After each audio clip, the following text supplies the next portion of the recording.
We're back on the early edge, and it's time to look ahead to week 18.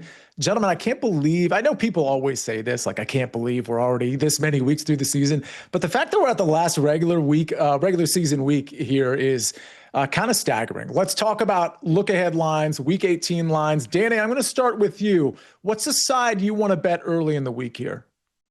I really wanted to grab that 3 in the hook with the Carolina Panthers, but Sharps gobbled that up right away, like you mentioned. So I'll take the field goal. Why are the Bucs laying points to anyone right now? They haven't covered in over 2 months. Baker Mayfield, like I mentioned, went from MVP candidate to one of the worst quarterbacks in the league. They're not doing anything right on any side of the ball, and I just have no confidence in this team. Carolina, yeah, they're coming off an ugly loss against the Seahawks, but don't sleep on this Panthers team. They got a lot of juice in them, and I think they could steal this division.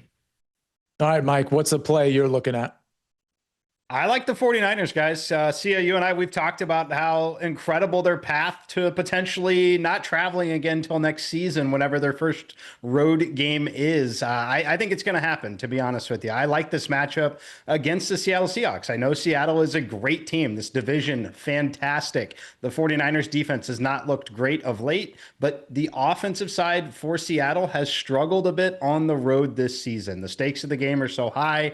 I really like this spot for San Francisco offensively. We kind of talked about Brock Purdy maybe using his legs a little bit more. We saw it again last night. He's absolutely incredible when he has the freedom to do that. They had been very cautious with him, and he'd obviously missed a bunch of time with injury, but when he's there and Christian McCaffrey is healthy, this offense is incredibly difficult to stop. Love Shanahan. Love the 49ers here on the money line. Yeah, last week I gave out the plus 215 on the Niners to win the NFC West. It's now, minus 105, minus 115, depending on where you're looking, as some people have the Niners favored in that game by 1.5, and other books have it at Seattle minus 1.5. I'm going to go with the Browns plus 7 at the Bengals. Larry, we'll get to yours next. I mean, I just think because this is a division game and because we see the Browns playing inspired football, I think a touchdown in a division game like this is just a little bit too much. So I'll take the plus 7. Joe Burrow is playing in that week 18 game, everybody. Larry, you agree with Danny Brasco in terms of your play? Yeah, I'll grab the 3 with the Panthers because I think there's a chance this could fall to 2.5 based on the status of Tristan Wirfs, Hassan Reddick, and other injured guys for Tampa Bay. Baker Mayfield has 6 turnovers in his last 4 games, clearly not healthy. The pass defense has given up 17 passing touchdowns in the last 8 weeks, and I know the Panthers didn't look good against the Seahawks, but this is a team that they already handled in Carolina, so I want to grab it before it falls. All right, we're going to go to totals next. I'm going to go ahead and just lead off here because the Niners Seahawks, I don't know who's stopping anybody in that game. I mean, this 49ers defense looks pretty bad, worse than I thought they were going to look against the Bears yesterday. And I do think Brock Purdy is going to be able to move the ball pretty much against any team, including the Seattle Seahawks. I think Kittle will probably be back for that game as well. So give me the over 49.5 in that showdown. Mike McClure, what's your favorite total for week 18? I actually like the Panthers Bucks over, currently sitting 43.5. I know that conventional wisdom maybe it's, playoff spot on the line, do or die, tighter game, but I think we get some scoring here. When I look at Tampa, they've really struggled on both sides. Some of it is the offense not moving the football, giving, up good field position the other way. But I like both offenses here. I think we have a game played in the mid-20s, one team potentially touching 30, ultimately winning it. But anytime this number is under that key number of 44, I'm going to be looking to go over. Danny, we go from one win or go home game to another. You like an under in Steelers Ravens. AFC North is on the line. Outdoor, frigid atmosphere in Pittsburgh. You got to take the under here. It's actually down from 43.5 to 41.5 already in just a couple of hours. I still like it there at 41, even if Lamar Jackson plays, because the last 11 meetings between these teams have averaged 35.5 points. Typically, when the Ravens play the Steelers in these kinds of games, you go with the dog and you go with the under. And in this kind of spot, I'm definitely going with points being limited. I think it's going to be a battle, gritty game that is going to be, very closely decided to determine the AFC North winner. And Larry, interesting here because my side was Cleveland plus 7. Your total is in this Cleveland-Cincinnati game. Yeah, over 44.5. Zach Taylor already came out and said Joe Burrow is going to be out there. To me, that means the rest of the starters will be out there. They put up 82 points the past 2 weeks, and I know the Browns have a pretty good defense, but on the road, that defense is not nearly as good. And the Bengals defense, which has looked decent the past 2 weeks, is going to give up some to Cleveland. And I just think Cincy is trying to put up these meaningless stats, these meaningless wins to get something feeling good entering next season, and they'll help us push it over. Yeah, you're starting to make me regret taking the Browns +7. But again, a division game, Cincinnati's defense, not that great. I think both teams are up to score in that one, although Harold Fannin probably not going to play in that one with a groin injury, just assuming that. Let's go to a side total or prop that we're waiting on for Week 18. And Mike, we keep highlighting the Seattle-San Francisco game. You want to highlight Brock Purdy's rushing yards. Yes, and it's actually populated in the last 20 minutes now. Brock Purdy over 13.5 rushing yards. I would bet you this number closes 17 or 18. We just saw him run for 23. We just saw him in the game against Tennessee run for 44. Everything on the line here, all the attention going to Christian McCaffrey. We know that Brock Purdy is more than capable, and we know that he doesn't slide and give himself up. He will dive head first, earning those additional yards here. Again, this number is going to move. You can currently play it at 13.5. Yeah, I love this. And the fact that it's already populated, you better believe either Mike or myself or somebody else is putting this in as an official play for SportsLine members as well. All right, Larry, how about you? What's something you're waiting on for Week 18? Well, Tyler Shuck was lined at around 218.5 for his passing yards. It closed in the 220s.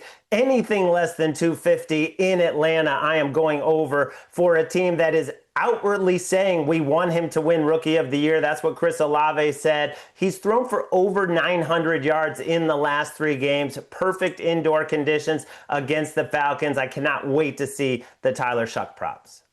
Shuck is so legit. I mean, I know that sounds crazy, but I mean, he's been doing this for about 6-7 weeks in a row now in terms of racking up the passing yards. We talked a lot about him on the NFL Prop Show, the Early Edge NFL Prop Show on the SportsLine YouTube channel. Make sure you're subscribed to that. Danny Brasco, what's something you're waiting on?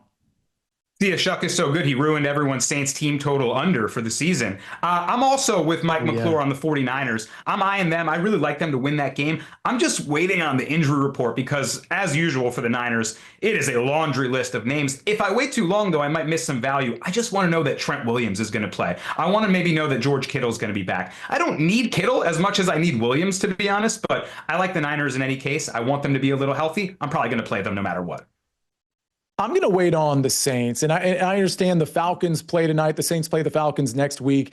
I think if the Falcons look reasonably good this week and they avoid injury, that line, which is currently at 2.5, could tick up to 3 because the Falcons are at home. In that case, I would take the Saints +3, but I don't really feel like taking the 2.5 right now, although I kind of like that too. Let's wait to see if that matures to +3. All right. We got just enough time, a couple of minutes left, Larry, to talk about futures we want to bet or consider before the playoffs start. Larry, you kick us off.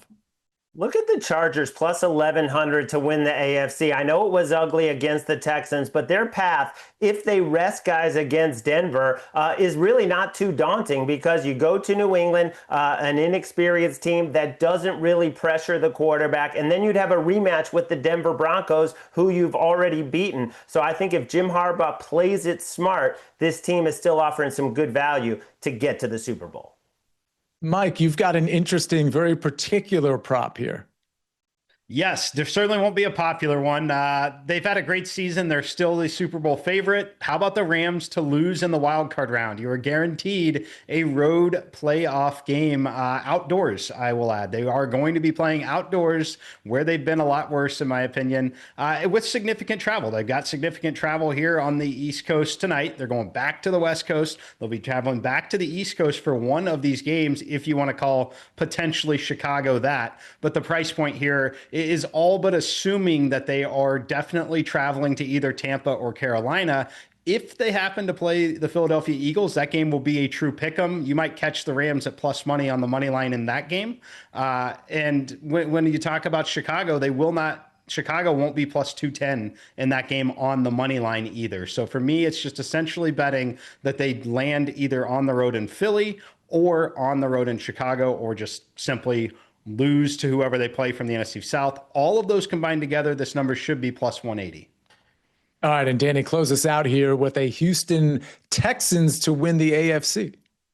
Yeah, just a lean here, but ultimately, see, I'm betting on a year that it feels like a toss-up for anyone, that defense wins championships, or maybe at least conferences in this case, because this is the best defense in the league, and they can just hold serve. Even when C.J. Stroud and that Texans offense feels like they're middling, they can't get going, you can't do anything back on the Texans D. They end up scoring for them or putting them in advantageous field position. So I really like this defense to lead the way and potentially give some teams real problems. I could see them being in the AFC Conference Championship game.